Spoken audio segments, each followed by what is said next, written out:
Hey everyone, welcome back to Corporate Decoder. Today we are diving into a SEC filing. So exciting, it's practically a snooze fest.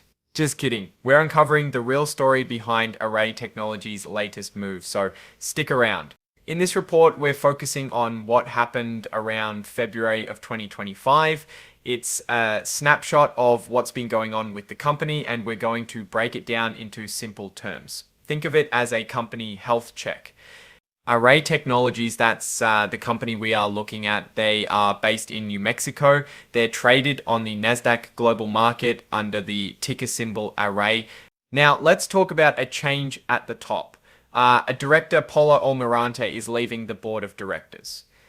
He won't be running for re-election at the next annual meeting, which is expected around May of 2025. So his time on the board will end then. This is a big move because directors help steer the company. Now, the key here is that Paulo's departure wasn't because of any disagreement or fight with the company. He's leaving on good terms.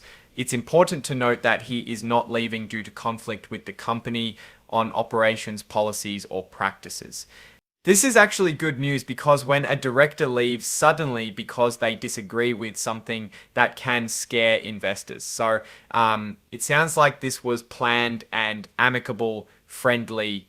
So what does this all mean? Well, a director leaving is always a change, and it's good to know that the transition will be smooth. It doesn't seem to impact on the business in general. The company seems stable overall. Now let's zoom out and look at the bigger picture for Array Technologies. So what do we think of Array Technologies after looking at this report?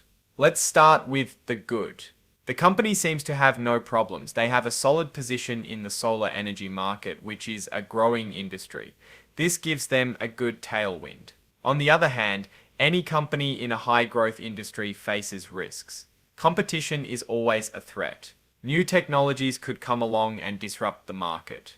It is important to always consider risk for investment purposes. Also, events like directors leaving may indicate future internal problems, but for now there is no evidence of any specific problems, and all signs point to a healthy company. What about the stock price? That's what everyone wants to know. It's important to do your own research before investing, of course. Based on current valuations for companies in the solar energy sector, a reasonable price range for Array Technologies could be somewhere between $15 and $20. To sum it up, after reading the report, I am cautiously optimistic about Array Technologies. They are facing new challenges that will need to be faced head-on. However, at the moment, there is not enough evidence to give a strong negative or positive result for this report. Thanks for watching Corporate Decoder. If you found this breakdown helpful, please subscribe, like, and leave a comment.